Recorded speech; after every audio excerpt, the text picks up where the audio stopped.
السلام علیکم جماعت دوئم کے طلباء و طالبات، میں آپ کی اردو کی ٹیچر مسز فوزیہ جان۔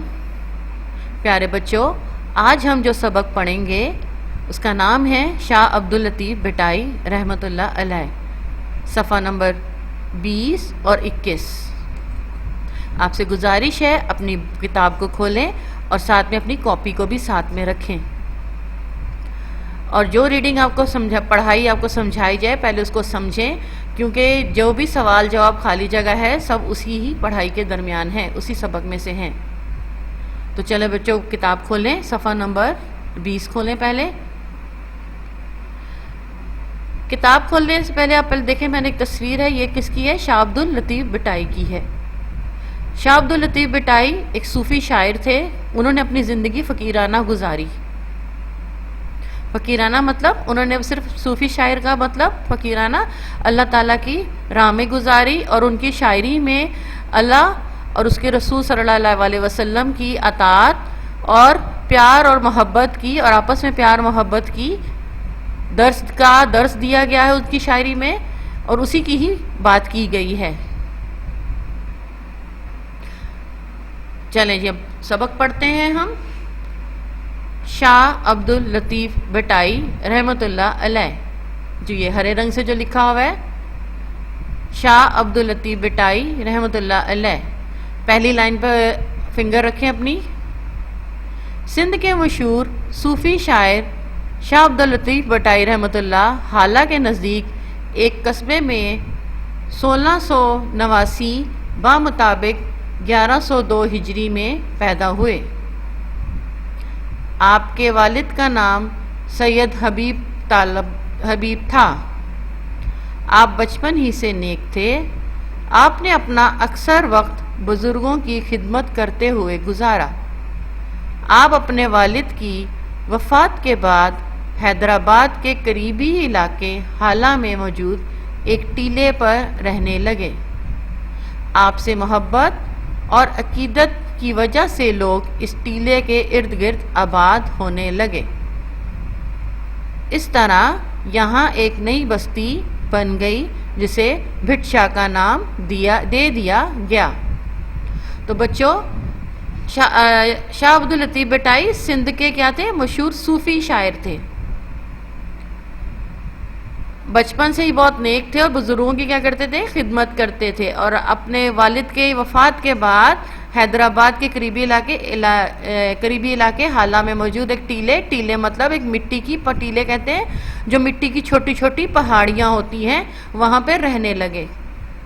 اور ان سے محبت اور عقیدت مطلب ان سے جو لوگ محبت کرتے تھے، عقیدت مطلب احترام کرتے تھے، عزت کرتے تھے، جس کی وجہ سے لوگ اس ٹیلے کے ارد گرد مطلب اس ٹیلوں کے چاروں طرف انہوں نے اپنا گھر بنا دیا، آباد ہو گئے مطلب گھر بنا لیا۔ جیسے ایک بستی میں کوئی لوگ آتے ہیں تو آہستہ آہستہ وہ بستی آباد ہونا شروع ہو جاتی ہے، تو وہ ایک نئی بستی بن جاتی ہے۔ کیا ہو جاتی ہے؟ وہ ایک نئی بستی بن جاتی ہے۔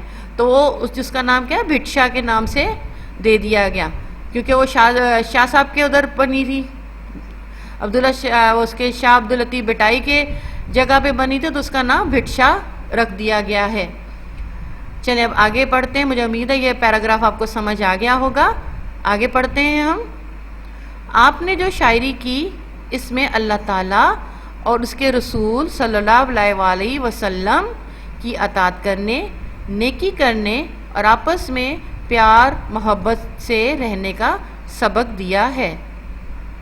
آپ کی شاعری کی کتاب کا ترجمہ دنیا کی کئی زبانوں میں چھپ چکا ہے۔ یہ کلام شاہ جو رسالوں کے نام سے سندھی زبان میں موجود ہے۔ آپ کے اس کلام کو سب سے پہلے جرمنی میں ڈاکٹر ٹرم نے چھپوایا۔ شاہ جو رسالوں کے ہزاروں ایڈیشن چھپ چکے ہیں۔ اس کا اردو ترجمہ سندھی کے نامور شاعر شیخ ایاز نے کیا ہے۔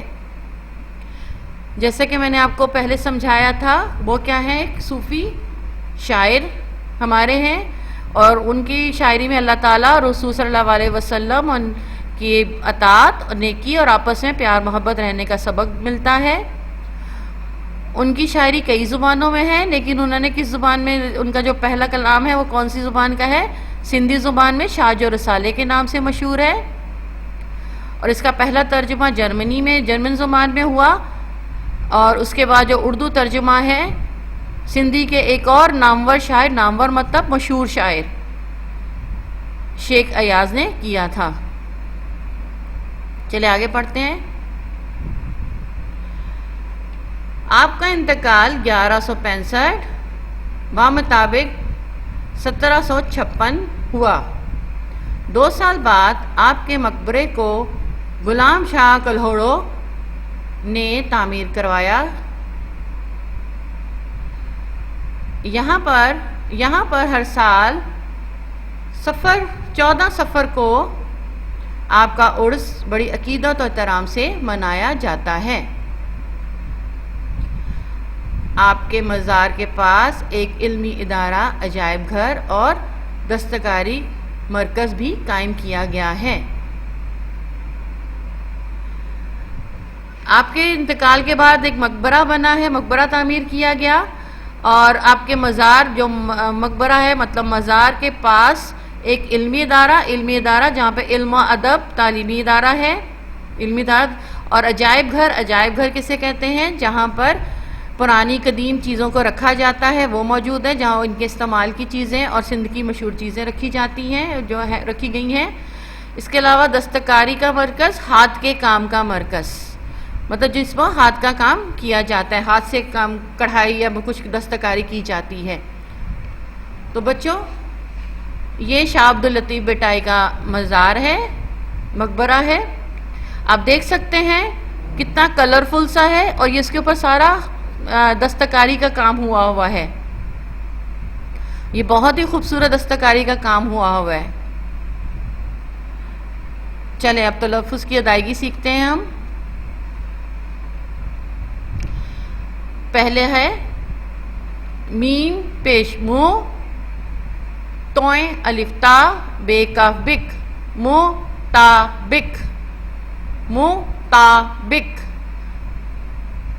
این کافیہ کی اکی، دالتے دت، این کافیہ کی اکی، دالتے دت، عقیدت۔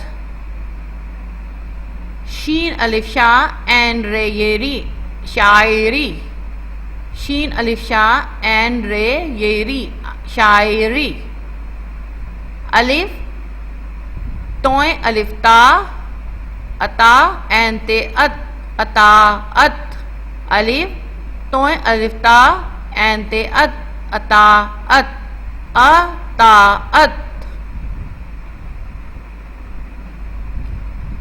این جیم الف جا، جا حمزہ بے، عجائب، این جیم الف جا یا حمزہ بے، عجائب۔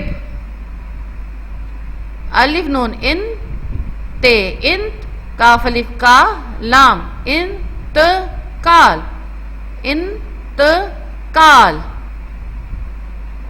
الف بڑھئے اے، ڈالیے ڈی، شین نون شن، ایڈیشن، ایڈیشن۔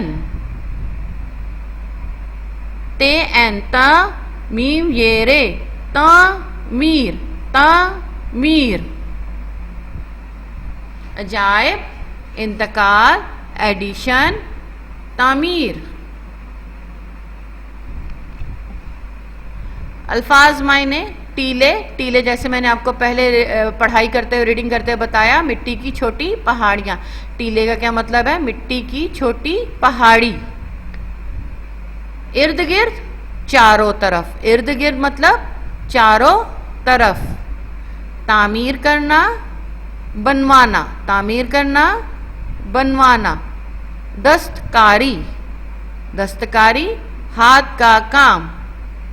جیسے آپ نے ابھی تصویر دیکھی تھی مزار کی، اس میں جو رنگ برنگی کام ہوا ہے ہاتھ کا، وہ دستکاری ہوئی ہے۔ یہ دستکاری مطلب ہاتھ سے کیا گیا ہے، ہاتھ کا کام۔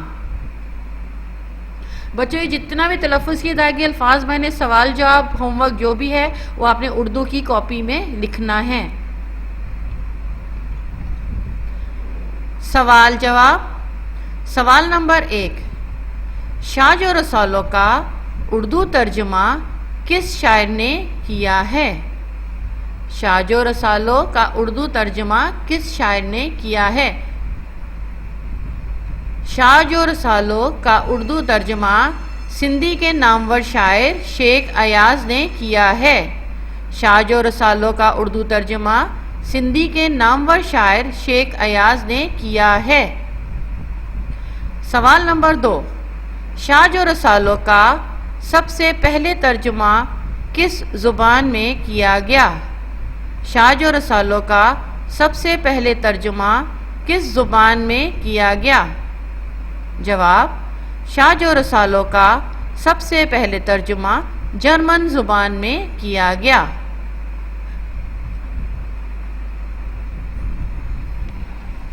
الفاظ جملے، یہ 2 جملے میں نے آپ کے لیے لکھے ہیں، باقی جملے آپ نے خود بنانے ہیں۔ کوشش کریں چھوٹے سے چھوٹے اور آسان جملے بنایا کریں۔ پہلا ہے احترام، ہمیں بزرگوں کا احترام کرنا چاہیے۔ دوسرا شاعر، علامہ اقبال ہمارے قومی شاعر ہیں۔ نمبر 3 زبان، ہماری قومی زبان اردو ہے، یہ لکھ سکتے ہیں آپ۔ جرمنی، جرمنی ایک ملک کا نام ہے۔ جرمن کی زبان کیا ہے؟ جرمنی، جرمن زبان ہے، تو جرمنی کا بھی آپ لکھ سکتے ہیں، جرمنی ایک ملک ہے۔ پیدا، اللہ تعالیٰ نے ہم سب کو پیدا کیا ہے۔ اس طرح آپ چھوٹے چھوٹے سے جملے بنا سکتے ہیں۔ واحد کی جمع واو نون گنا کے ساتھ، مثال کے طور پر کتاب، کتابوں، کاف تیلف تا بے وا بو نون گنا کتابوں۔ غلام، غلاموں، غین لام الف لام میم وا مو غلاموں۔ گھر، گھروں، گاف ہے رے واو نون گنا گھروں۔ بستی، بستیوں، بستی، بستیوں۔ سال، سالوں۔ زبان، زبانوں۔ اب آپ نے چوتھا اور 5واں خود لکھنا ہے۔ بزرگ کا بزرگوں آئے گا، گاف کے ساتھ واو اور پھر نون گنا لگ جائے گا تو بزرگوں۔ نام کے ساتھ نون الف نا، میم کے ساتھ واو اور نون گنا لگ جائے گا تو کیا ہو جائے گا؟ ناموں۔ بچوں یہ آپ کا گھر کا کام ہے، یہ سب آپ کے سبق میں لکھا ہے۔ اس کا شاہ عبداللطیف بٹائی کے والد کا نام کیا تھا، یہ آپ ریڈنگ کرو گے پہلے پیراگراف میں ہے۔ چوتھا سوال ہے شاہ عبداللطیف بٹائی نے کس زبان کی شاعری کی؟ انہوں نے سندھی زبان میں کی شاعری۔